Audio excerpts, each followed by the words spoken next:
नमस्कार मंडळी, स्वागत आहे तुमचं आजच्या महत्त्वपूर्ण व्हिडिओमध्ये। मंडळी, आज आपण चर्चा करणार आहोत किंवा माहिती घेणार आहोत संजय गांधी निराधार अनुदान योजनेबरोबरच श्रावणबाळ सेवाराज्य निवृत्ती वेतन योजना, इंदिरा गांधी राष्ट्रीय वृद्धापकाळ पेन्शन योजना, तसेच राष्ट्रीय दिव्यांगता योजना आणि इंदिरा गांधी राष्ट्रीय विधवा महिला पेन्शन योजना या सर्व योजनांची ऑगस्ट महिन्याची पेमेंट शेड्यूलची तारीख कधी आहे, त्याचबरोबर तुमच्या खात्यात जे या महिन्याचं म्हणजेच ऑगस्ट महिन्याचं पेमेंट आहे ते कधी जारी होणार आहे, या सर्व गोष्टींबद्दल आपण विस्तृतपणे माहिती घेणार आहोत। त्यामुळे सर्व श्रोत्यांना विनंती आहे की संपूर्ण व्हिडिओ पाहणे अपेक्षित आहे।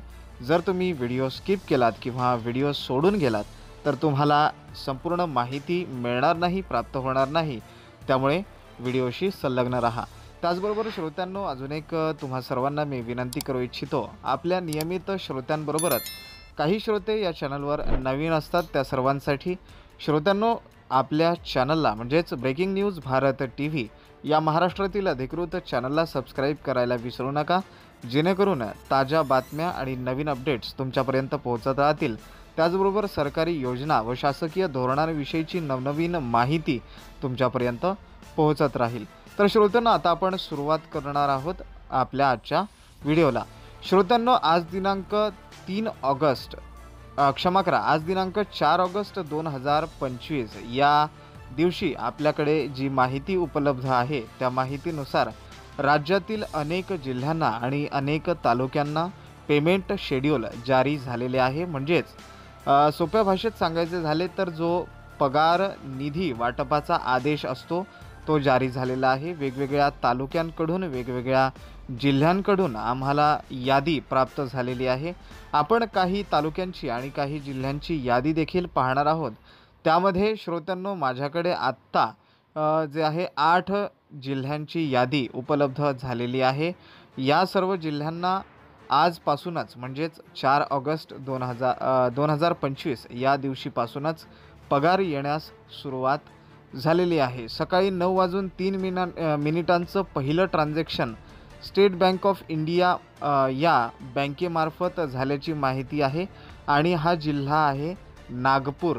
नागपूर जिल्ह्यात रामटेक तालुका, कामठी तालुका, काटोल तालुका, नरखेड तालुका, सावनेर तालुका या सर्व तालुक्यांना पेमेंट शेड्यूल जारी झालेला आहे।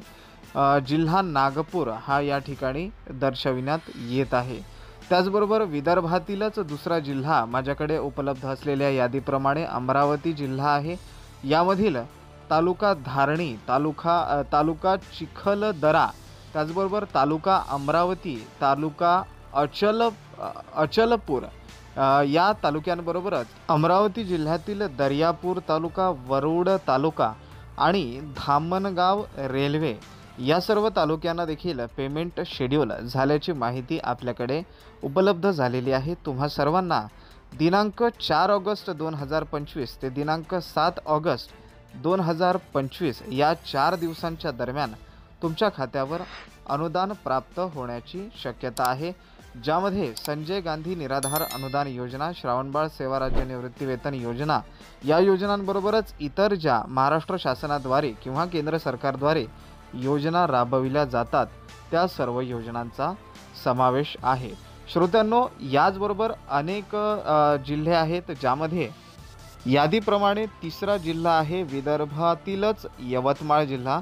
यवतमाळ जिल्ह्यातील राळेगाव तालुका, कळंब तालुका, त्याचबरोबर उमरखेड तालुका, त्याचबरोबर दिग्रस तालुका, दारव्हा तालुका, त्याचबरोबर घाटंजी तालुका आणि यवतमाळ जिल्ह्यातीलच यवतमाळ तालुका यांचं देखील पेमेंट शेड्यूल जारी झाल्याची माहिती उपलब्ध होत आहे। श्रोत्यांनो, या सर्वांना देखील दिनांक 4 ऑगस्ट 2025 ते दिनांक 7 ऑगस्ट 2025 या दरम्यानच्या काळामध्ये पेमेंट अपलोड होण्याची किंवा जो पगार आहे, पेन्शन आहे, प्राप्त होण्याची दाट शक्यता या ठिकाणी वर्तवली जात आहे किंवा सांगितली जात आहे।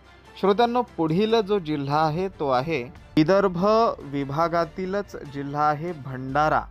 श्रोत्यांनो, भंडारा जिल्ह्याचं देखील पेमेंट शेड्यूल या ठिकाणी झालेलं आहे, ज्यामध्ये भंडारा जिल्ह्यातील तुमसर, पवनी, साकोली याचबरोबर मोहाडी, लाखंदूर, लाखणी, तालुका भंडारा या सर्व तालुक्यांचं पेमेंट शेड्यूल जारी झाल्याची माझ्याकडे माहिती उपलब्ध आहे, आमच्याकडे माहिती उपलब्ध आहे.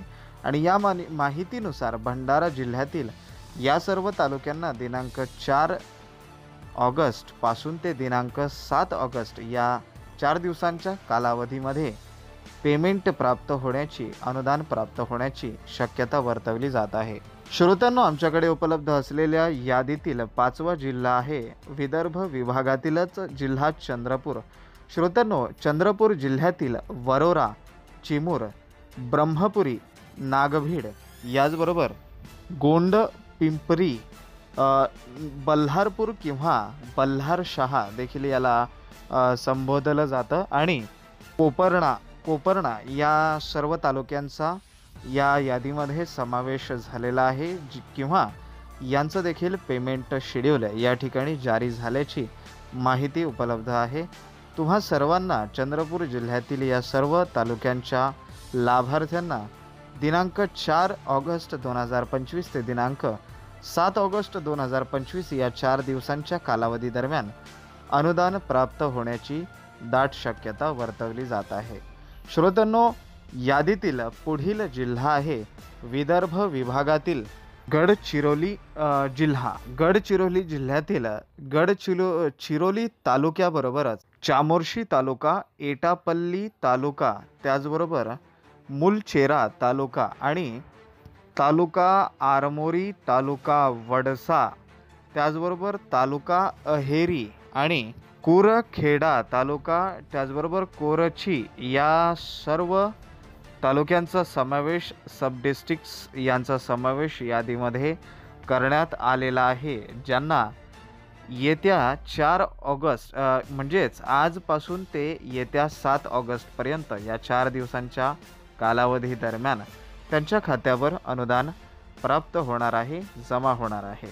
तर श्रोत्यांनो, आपल्या यादीतील पुढील जिल्हा जो आहे तो आहे विदर्भ विभागात येणारा जिल्हा वर्धा. श्रोत्यांनो, वर्धा जिल्ह्याचं देखील पेमेंट शेड्यूल जारी झाल्याची माहिती उपलब्ध आहे. त्यामध्ये आष्टी तालुका, देवळी तालुका, त्याचबरोबर वर्धा जिल्ह्यातीलच वर्धा तालुका, हिंगणघाट तालुका, कारंजा तालुका, समुद्रपूर तालुका आणि आरवी तालुका या सर्व तालुक्यांचं देखील या ठिकाणी माहिती प्राप्त झाली आहे. यादीमध्ये नाव प्राप्त झालेलं आहे. तुम्हा सर्वांना देखील येत्या म्हणजेच आज दिनांक 4 ऑगस्टपासून ते येत्या 7 ऑगस्ट या 4 दिवसांच्या कालावधीमध्ये तुमच्या अकाउंटवर पेमेंट प्राप्त होणार आहे. श्रोत्यांनो, मी तुम्हा सर्वांना पुन्हा एकदा सांगू इच्छितो, आपण जी यादी पाहतोय त्यामध्ये महाराष्ट्र शासनाद्वारे किंवा केंद्र सरकारद्वारे राबविण्यात येणाऱ्या सर्व योजनांचा समावेश आहे, ज्यात संजय गांधी निराधार अनुदान योजनेबरोबरच श्रावणबाळ योजना, इंदिरा गांधी राष्ट्रीय वृद्धापकाळ योजना, इंदिरा गांधी राष्ट्रीय विकलांगता योजना, विधवा महिला पेन्शन योजना तसेच अनाथ व परित्यक्त्या या सर्व लाभार्थ्यांना मिळणाऱ्या संपूर्ण योजनांचा समावेश आहे. त्यामुळे तुम्हा सर्वांना येत्या 7 तारखेनंतर एकदा बँकेत जाऊन तुमचे खाते तपासून घ्यायचे आहे आणि अनुदान प्राप्त झाल्यास त्याचा उपयोग देखील करून घ्यायचा आहे. श्रोत्यांनो, सूचनेसाठी मी तुम्हाला सर्वांना सांगू इच्छितो की जर तुम्ही 6 महिने किंवा त्यापेक्षा जास्त कालावधीनंतर तुमचे खाते ऑपरेट केले किंवा 6 महिन्यापर्यंत जर तुमच्या खात्यावर तुम्ही ट्रान्झॅक्शन केले नाही तर तुमचे खाते फ्रीज होण्याची किंवा बंद होण्याची दाट शक्यता असते.